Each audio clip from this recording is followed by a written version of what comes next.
Okay, so here we are in our office, and we've got Joel here. Say hi to everybody, Joel. Hi, my name is Tom Cruise, and I'm here to show you that what you once thought was... We're off to a bad start already. Oh, anyway, come on. so he's going to be cleaning a ductless head that is in our office, and unfortunately we haven't been very good about cleaning it. It's kind of ironic, but anyway, here we are, and we're going to be cleaning that today. So Joel, take it away. Take us through the process. So, as a customer, the very first thing you want to do on a regular basis is clean these filters. I recommend, because they are easy to clean, that they be removed and vacuumed off at least every other month. And also, if you don't want to vacuum them, you can just put those in your sink, rinse them off, and throw them right back in the ductless. You don't need to dry them off because there's a drain pan in there. And that's my preferred way to do them. You can do either or, but that is the biggest killer of, I would say probably the biggest killer of blower wheels and dirty evaporator coils. Would I be right? You would be correct. Yeah. Yeah. I'll set those down for now. And you'll get leaks that way on your system. We don't want high pressure on these. What we're going to be doing today is cleaning the coil and the blower wheel. Perfect. We're going to do a full clean. And I will show you why here. If you want to take a look. See if I can get up in there. You can see all of that dust. If it gets built up on your filter, it will actually start to suck through and collect on the coil itself, which will hurt the efficiency of your system. And so we want to prevent that, but if it does happen, if it gets bad enough, we do have a way to clean all of this off. Perfect. No, that's good. Yeah, and also, you know, on a blower wheel itself, you're adding stress, which means you're adding stress to the motor. And also, since this is communicating directly with the outdoor unit, and we're losing some efficiency because we're dirty, we're probably not going to be putting out the same amount of heat as the system is designed to put out. No, we're not. And as I said before, reduced airflow will increase your pressures and increase the chance of a leak on the system. Good. Well, which can be very expensive to repair. So regular cleaning and regular maintenance should be a top priority on these systems.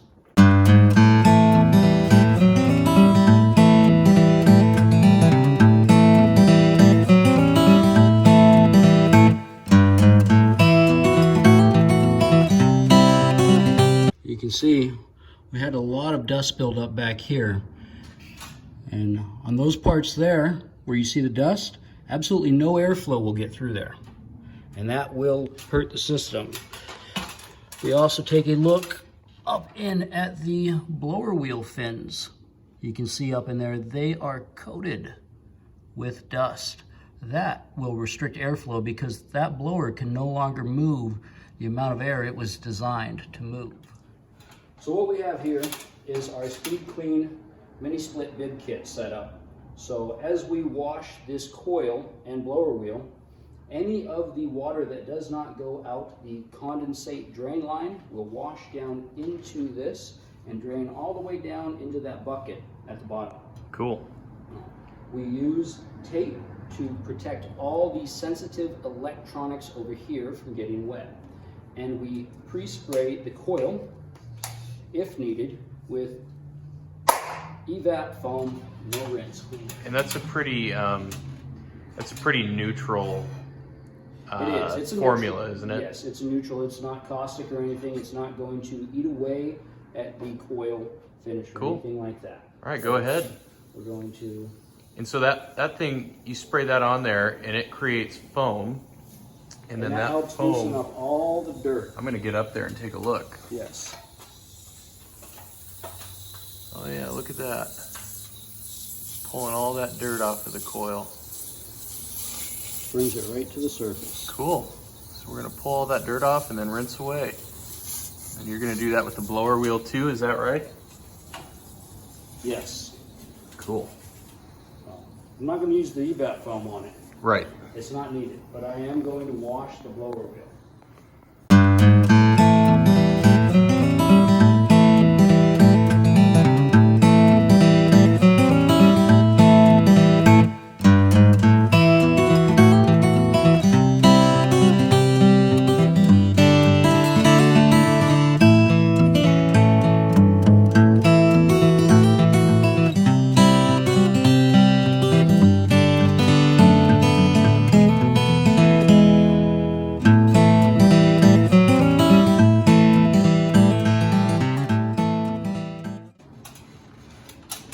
Okay, so Joel's got this all sprayed. I'm gonna come up here and see if we can see how much dirt we're lifting off of here.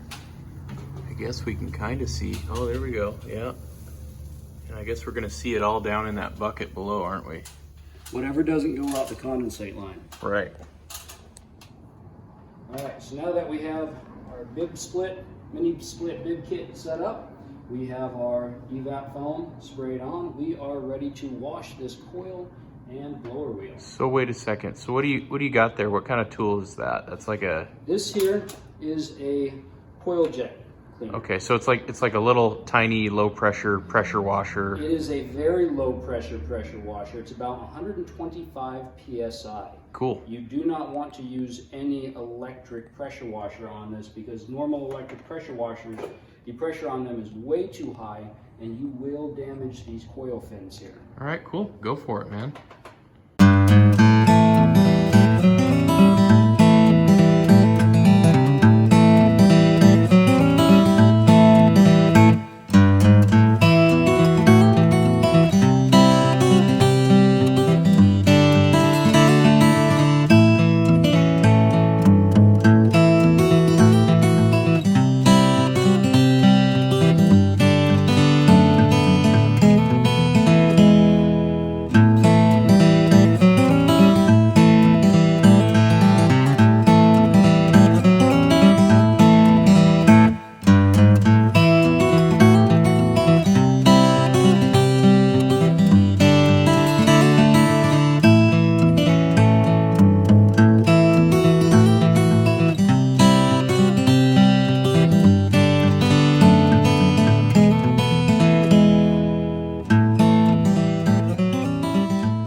So now that our coil is clean, we are going to move in and clean our blower wheel.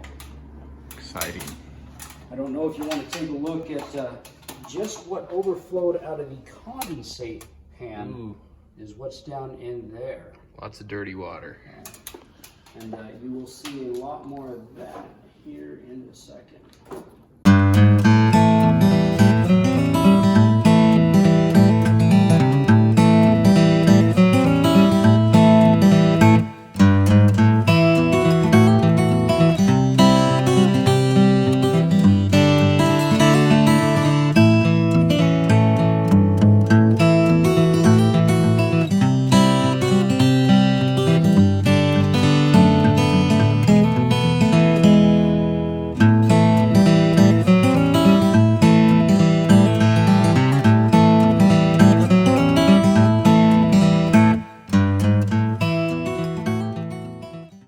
Yeah, let's go down and look.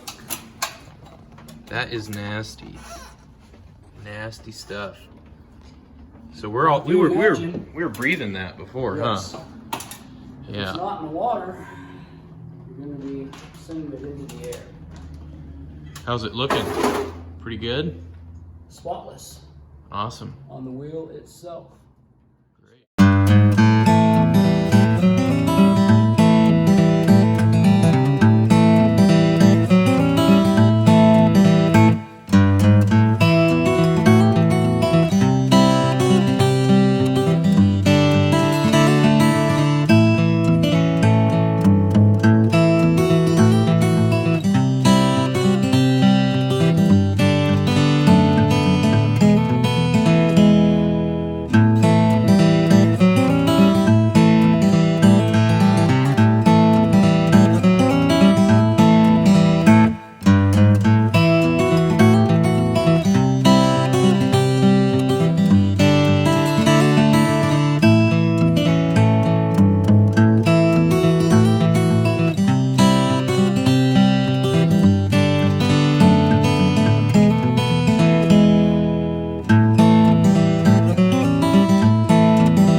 Finished up. I'm just wrapping up the final touches, taking off any water spots, fingerprints, anything like that. But that is what is involved in a ductless indoor head coil and fan washing.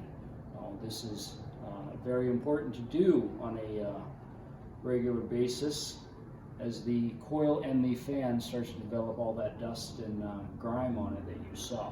And you won't have to do it as often if you clean your filters regularly, is that correct? That is correct, and Yeah. that's why I recommend to customers at least every other month on those filters. I think that's a good idea. It takes less than 2 minutes probably to do those filters if you put them in the sink. So You said yeah. yeah, let's go over that. So you just open that louver up, and you just Pull it pull all the those way up so it filters clicks out. and it'll stay. Yep. At that point, you lift this up, slide this down, and you can vacuum it off from here with the brush end of a vacuum, or if you are going to wash it, you remove these filters here and you can wash it from the inside out. Perfect. When you put it back together, it's pretty simple to slide it right up the track, slide it in, and it sounds like you're going to break this, but you're not. And just like that. Cool. Thanks, Joel. It's a wrap.